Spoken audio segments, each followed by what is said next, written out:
This video is on kinetics. And we have quite a few aims to cover in this video. First one is to be able to calculate rates using given data and rate equations, to be able to calculate the orders of a reaction using given data, work out the units of the rate constant K, which is similar to working out the units for the equilibrium constant Kc, explain the effect of temperature on the rate constant, and to work out the rate determining step using the rate equation. Now, before we can look at the aim at the bottom of this slide, we really need to understand what a rate equation is. And to do that, we need to look at a pretend reaction, so A plus B going to make C. The rate of a reaction is basically a measurement of how fast the concentration of these reactants are falling, and that's measured in moles per dm cubed, so dm to the minus 3 per second, second to the minus 1. And that rate can be proportional to either of those or both of the reactants A and B. So say the rate was proportional just to the concentration of A. That would mean that the rate would equal K times the concentration of A, where K is a rate constant. If the rate was proportional to the concentration of B squared, which would mean that if we doubled the concentration of B, then the rate would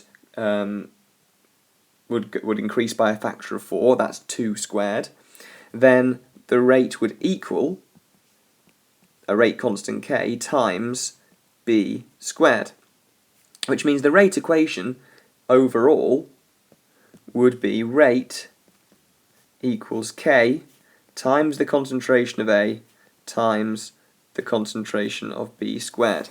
So the rate in this case, in this hypothetical case, depends on both the concentration of A and the concentration of B, but by different amounts. It's only proportional to, or directly proportional to, the concentration of A, and therefore if we double A, the rate will also double. But it's proportional to the square of the concentration of B. So that means if we double B, the rates go up by 4. If we triple B, the rate will go up by 9. If the rate wasn't affected by A or B, then we could say that it is proportional to the concentration of that reactant to the power 0, in that it doesn't have any effect. And those are the three numbers that we'll be looking at in Chem 4, 0, 1 and 2, and we call those the orders of the reaction. So if the rate is proportional to the square of a concentration of something, we say the order with respect to that reactant is 2. If the rate is directly proportional to the concentration of the reactant, i.e. to the power 1, then we say the order with respect to that reactant is 1. And if it has no effect on the rate, the concentration of a reactant has no effect on the rate, then we say the order is 0. So, how can we calculate rates using given data and rate equations? Well, we use the rate equation, which would be given to us if there's a question on this, or we may have to find the orders of reaction using data, which we'll get onto a bit later, and you work out K, or be given K, or you'd be given the concentration of A, or you'd be given the concentration of B, and you just plug it into a rate equation that looks a bit like this. Different reactions have different orders of reaction, so all rate equations they won't all necessarily be the same. Now here's an example of a slightly different question where you need to use the rate equation which is given to you to fill in gaps in experimental data. Now experimental data is what you would use to work out the orders of reaction, and so we can use the orders of reaction to fill in gaps in experimental data. So I'm going to show you an example of this, and hopefully you'll be able to do it after that. So we're going to start by working out what the initial concentration of P is in experiment 2. We can see the initial concentration of Q does not change. So that means the only thing that is affecting this initial rate must be the concentration of P. Now you can see from the rate equation, the concentration of P, the order with respect to the concentration of P is 1, because there's no number there, so it is 1. So that means whatever we change the concentration of P by, the initial rate is directly proportional to that, so the initial rate will also change by that. So we need to first work out how much the initial rate is changing here. And that is multiplying by 1.5. Now because the order of reaction to respect to P is 1, P will also change by 1.5 here. That's the effect this will have. And that means 1.2 times 10 to the minus 3 times 1.5 is 1.8 times 10 to the minus 3. So that's your answer there, just using the rate equation to work out these numbers. The next number we're going to work out is the initial rate here. So to work that out, we need to look at how the initial concentration of P changes and the initial concentration of Q changes. And then we can use the rate equation to work out what effect that would have on the rate. So the first thing we need to look at is how the initial concentration of P changes from experiment 1 to experiment 3. And if we look at that, we can see that it is divided by 2. Now because the order with respect to P is 1, that means that the initial rate would also divide by 2. But that's not the only concentration that is changing. The initial concentration of Q is also changing, and so that will also affect the rate. The initial concentration of Q from experiment 1 to experiment 3 is timesing by 3. That will have the effect of timesing by 9 on the initial rate, because the order with respect to Q is 2. So whatever change we make to Q, that will have the change that that'll have on the rate is the square of that change. So because we are multiplying Q by 3, the initial rate will multiply by 3 squared, which is 9. But we're also dividing it by 2. So overall, we will be timesing the initial rate by 4.5. That's times by 9 and then divide by 2. Or you can do it in 2 separate steps if you want. And so if we look at that, we're going to do times by 9 and then divide by 2. So 1.8 times 10 to the minus 5 times 9 and then divide by 2 is 8.1 times 10 to the minus 5. Finally, we're going to look at this last gap here, so that's the initial concentration of Q in experiment 4. And to work out that, we're going to use 2 experiments, and the easiest 2 to choose is experiment 2 and experiment 4, obviously. The reason for that is that initial concentration of P does not change between experiments 2 and 4, which means we know that the changes to the initial rate is only due to that change in initial concentration of Q. So if we first look at this change in the initial rate between experiments 2 and 4, we can see that that is dividing by 9. Now because the order with respect to Q is 2, that means that whatever happens to the initial rate, the initial concentration of Q will be doing the square root of that. So initial concentration of Q from experiment 2 to experiment 4 will change by the square root of 9, which is 3. So it's going to be divided by 3. So 2 times 10 to the minus 3 divided by 3 is 0.67 times 10 to the minus 3. The reason I've rounded it is because all of the numbers are to 2 significant figures, so I have made my answer here to 2 significant figures as well. Now you also have to do that the other way around. So here we've been given all of the data with all the experiments, so 3 experiments where the initial concentration of G has been changed, initial concentration of H has been changed, and that has affected the rate, and that's been measured. And we've been asked to work out the order of reaction with respect to G and the order of reaction with respect to H. So this is going the other way around. Now the first thing you've got to do is look at 2 experiments where one of the initial concentrations is staying the same, because if we change both concentrations at the same time, we won't know which one is having the effect on the initial rate. So we've got to keep one constant so we can look at each concentration individually. So experiments 1 and 2, you can see the initial concentration of H is staying the same. So we know that that is not having any effect on the initial rate. So all we're going to look at is the initial concentration of G changing. And you can see that the initial concentration of G is multiplying by 1.5. So 0.2 to 0.3 is the factor of 1.5. Now we've got to look at what's happening to the initial rate. And we can see the initial rate is changing by a factor of 2.25, so that's times 2.25. Now we've got to look at the relationship between the factor at which initial concentration of G is changing and the factor at which the initial rate is changing. And we can see that that factor that relationship is a square. So 2.25 is the square of 1.5, which means the order of reaction with respect to G must be 2. Now we can look at any two experiments because we know what effect initial concentration of G changing will have on the rate because we've now worked out the order. And the two that I would choose now are experiments 2 and 3 because we can see that the initial concentration of G is doubling and the initial concentration of H is doubling. So and the initial rate is changing, so we need to look at how those are all affecting it. So the first thing we'll do is look at how G will affect the rate. So the change in G is by a factor of 2. Now that will have an effect on the rate of a factor of 4. So the rate would change by a factor of 4, and that's because that the order we've already worked out for G is 2. So 2 squared is 4. So we've got to look at what will happen to the rate first by doing that.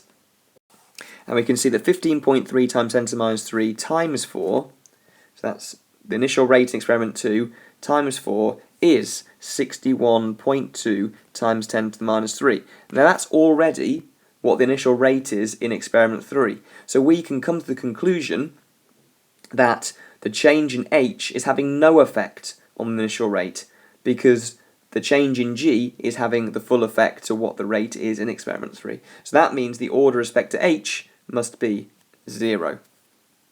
So if we wanted to write the rate equation for this, it would be rate equals K, we've always got to put a rate constant in, K times the concentration of G squared. And we wouldn't put the concentration of H in at all because it has no effect on the rate. Now this is a very common sort of question in the Chem 4 paper where you've got to work out a value for the rate constant, which is K in the rate expression, and the units for it. And it's usually worth 3 marks, so it's definitely worth knowing how to do this because it's fairly straightforward.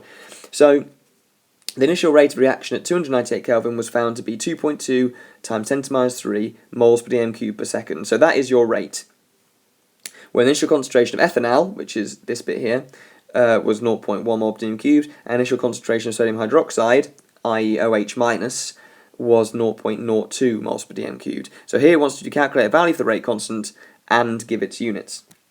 So first we'll calculate a value. The first thing you've got to do is rearrange this rate expression to get K by itself. And if we're going to do that, we're going to divide by the things that K is being multiplied by to get them onto the other side and leave K by itself. So this will turn into K equals the rate over the concentration of CH3CHO times the concentration of OH minus, and that's all on the bottom of this fraction. Now this will be important when we work out the units as well, so we'll come back to that in a bit later. But first let's put the numbers in. So that means that K equals the rate, which is 2.2 times 10 to the minus 3, which is in the question, divided by the concentration of the ethanol, which is 0.1, times the concentration of OH minus, which is the same as the concentration of sodium hydroxide, which is 0.02. And if we put that into a calculator, we'll find that the K equals 1.1. Now we've got to work out the units, and to work out the units we've got to think about how all the units interact in this expression. So what we've got on the top of that expression is the units moles per dm cubed per second. And on the bottom of that expression, we've got a concentration multiplied by a concentration. So we've got moles per dm cubed, which is the units for concentration, squared. Now we can see that some of these units will cancel. One of these moles per dm cubed on the bottom will cancel with the moles per dm cubed on the top. So what we'll have is seconds to the minus 1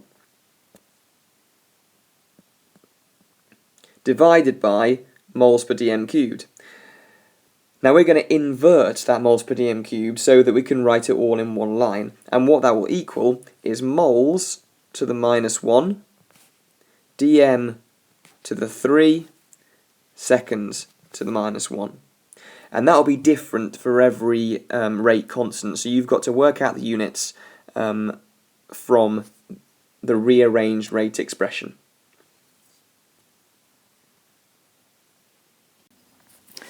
Now there are two things that will affect the rate constant K, and that is if a catalyst is used and if the temperature is changed. And the reason why those affect K is because those both affect the rate. And in the rate equation, it's a rate constant times the concentrations of the reactants to a power of something. So if we change the concentrations, those are taken into account for by the fact that you are multiplying by the concentrations of the reactants. But the use of a catalyst and the change in temperature aren't accounted for in the rate equation, only by K anyway. And so K has to change if a catalyst is used or if the temperature increases. Now, the change in K, if we increase temperature, is not a linear change, it's actually an exponential change. And so if you were asked to draw a graph of K against temperature, what you draw is something like this, where the temperature is in Kelvin, and so if the reaction was at 0 Kelvin, then K would be 0 as well, to reflect the fact that the rate would be non-existent, the reaction wouldn't happen. And as you move along, the value of K increases exponentially. Now the reason for that, in a very crude sense, is that temperature affects rate in a twofold manner. Firstly, it increases the chances of a collision between particles, and secondly, the amount of energy that collision has also increased, and so there's more successful collisions. But that isn't really the true reason, and if you would like to know more about that, then you can ask me in lesson if you wish. Most organic reactions aren't just simply two particles bound together and then the product being made from that collision. Usually they are made of a number of of steps, which you'll have seen when you've been writing mechanisms. They're not just one step with curly arrows, there are usually a couple of steps at least. Now the rate determining step is the slowest step in that mechanism, because the slowest step is going to affect the rate of the whole reaction. Now we can use the rate equation to work out which one of those steps is the slowest step, or as we call it, the rate determining step. So I'm going to use an example to show you this, and that example is going to be the reaction of a haloalkane, for example CHC with methyl groups on and a bromine.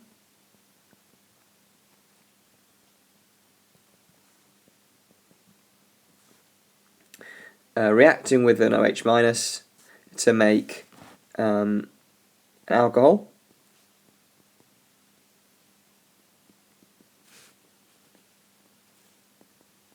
Plus Br-. And the two steps that usually happen here are, firstly, the bromine leaves. So here's step 1.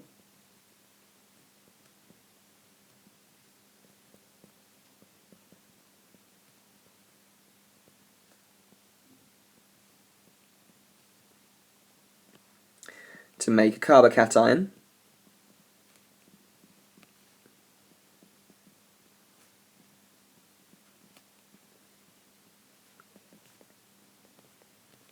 And then the carbocation is attacked by the OH-,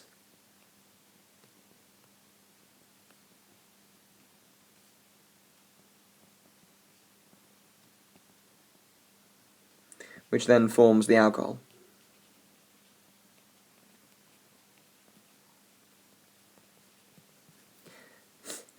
Now if we look at the rate equation for this, we'll find that the rate equals K times the concentration of K times the initial concentration of this compound here. So CH3 3 times CBr. And that's it. And what that tells us is that the rate determining step must be the step where only that is one of the reactants. So here, CH33CBr is the reactant in the step, and so that is the rate determining step. The other one has OH minus in as well, so if that was the rate determining step, or the slowest step, then OH minus would also appear in the rate equation. Now this makes sense because the second step is going to be the fast one, because you've got two opposite charges being attracted to each other, and so that should happen spontaneously. This is going to be the slow one because we are breaking a bond which won't want to happen spontaneously. So I think it'd be useful to see an example of a sort of question you may be asked on this. So here it's asking you to use the rate equation, which is here, to predict which of the three steps is the rate determining step out of these three steps of the mechanism, and you've got to explain your answer. So you can see in the rate equation we've got CH3CHO and the concentration of OH minus. So all we've got to do is look at these three steps and find the step that has these two reagents in it. As you can see, step 1 is the step where both reagents are the reactants. So the rate determining step here will be step 1, and the reason, the explanation are the reactants are present in the rate equation. And that is enough to get the marks there. It's a simple explanation, but it is the right explanation.